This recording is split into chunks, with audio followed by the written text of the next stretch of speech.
Manufacturing का future सिर्फ उन लोगों का है जो सिर्फ मशीन्स नहीं, ऑटोमेशन के साथ स्मार्ट मशीन्स यूज करते हैं। नमस्कार, आप देख रहे हैं मैन्युफैक्चरिंग विजन विद निरप गरेवाल।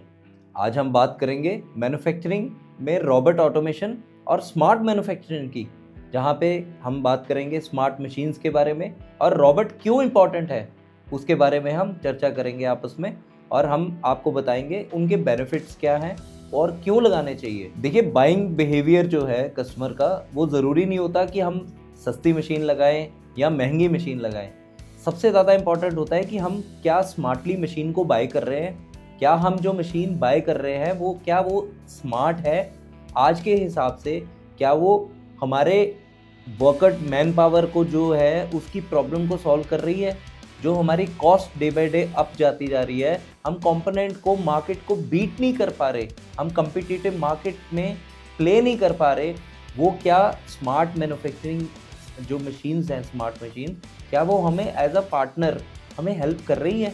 ये चीज़ सबसे इम्पॉर्टेंट है। ऑटोमेशन एक बहुत वास्ट लाइन है। अगर मुझे लगता है कि हम ऑटोमेशन पे बात करेंगे तो सुबह से शाम हो जाएगी और ऑटोमेशन की बात ख़त्म नहीं हो पाएगी। एक जनरली एक मिथ बना हुआ है कि ऑटोमेशन को ये बोलते हैं कि रोबोट लगा दो जी, ऑटोमेशन हो गया। रोबोट लगाना सिर्फ ऑटोमेशन नहीं है, और स्मार्ट मशीन्स के अंदर बहुत कुछ आता है। तो आपकी मैन पावर कैसे रिड्यूस हो सकता है, हम मशीन की मटेरियल मूवमेंट को कैसे रिड्यूस कर सकते हैं, मशीन्स को और स्मार्ट कैसे बना सकते हैं कि जहाँ पे हमारे ग्राइंडर्स और क्लोज आ सकें, सीएनसी मशीन्स लेडीज ऑपरेट कैसे कर सकें।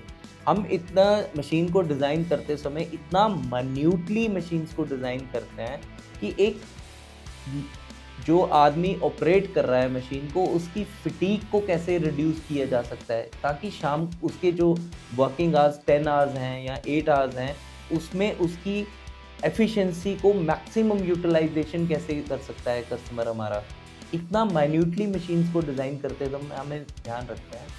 हमने अभी एक मशीन डिज़ाइन करी है जिसको हमने एक नवयुग का नाम दिया है। नवयुग का मतलब है जैसे एक न्यू एरा, नए युग की शुरुआत। ये मशीन एक स्मार्ट मशीन है। स्मार्ट मशीन का मतलब खाली स्मार्ट नहीं बोल रहा मैं, smart machine actually smart machine है ये।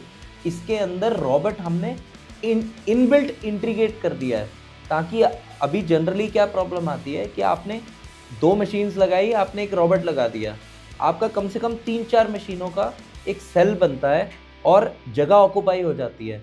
इसमें हमने स्मार्टली प्ले किया, हमने रोबोट को मशीन के अंदर ही इंटीग्रेट कर दिया।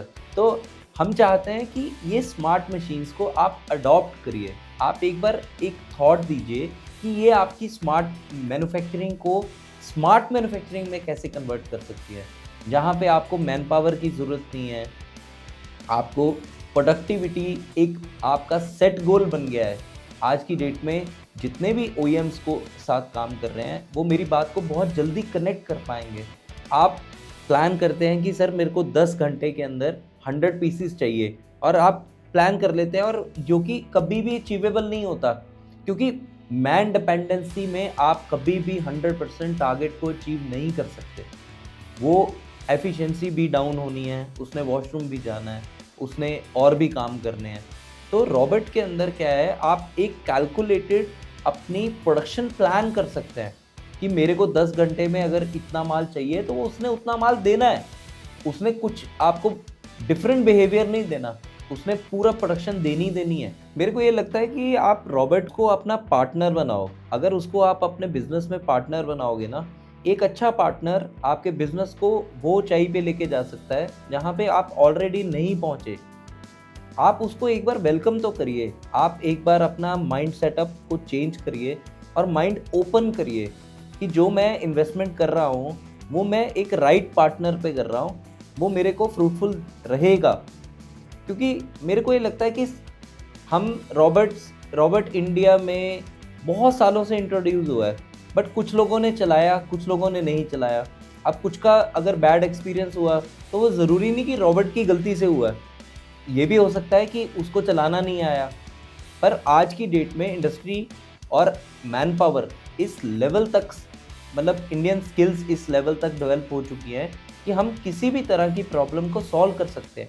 एक बार आपको ऑर्डर देते समय नवयुग मशीन को ज़रूर कंसिडर करना चाहिए, क्योंकि मे बी आपका नेक्स्ट बिजनेस लेवल इसी मशीन से अचीव हो जाए। आपको एक बार थॉट जरूर देना चाहिए। हम आपको ये बताएंगे कि आपको क्या बेनिफिट करेगा, उसके बाद आप डिसाइड करिए ना। ये रोबोट्स बहुत पॉकेट फ्रेंडली हैं, बहुत कम्पिटिटिव है। ये वो चीज़ें अब ख़त्म हो गई जब अब बैठ के हम सोचते थे कि इतने महंगे रोबोट्स को अब बिजनेस में लगाएंगे तो बिजनेस चलेगा कैसे। ये इतने पॉकेट फ्रेंडली हैं कि 6 मंथ्स टू 1 ईयर में आपकी टोटल कॉस्ट ROI रिकवर कर देंगे। मैं निरप गरेवाल, इस एपिसोड को हम समाप्त करते हैं और मिलते हैं नेक्स्ट एपिसोड में। और नेक्स्ट एपिसोड में हम बात करेंगे कि और ऑटोमेशंस किस तरह की होती हैं और वो बेनिफिट किस तरह करते हैं। तो मैं आपसे एक चीज़ चाहूँगा कि आप हमारे चैनल को सब्सक्राइब करें और हमारे वीडियोस को लाइक करिए, ताकि आपकी बाकी इंडस्ट्री में आपके जो बाकी लोग हैं जिनको हम ये वीडियो के माध्यम से हम उनको बेनिफिट दे सकते हैं, तो उनको बेनिफिट ज़रूर मिले। Thank you very much.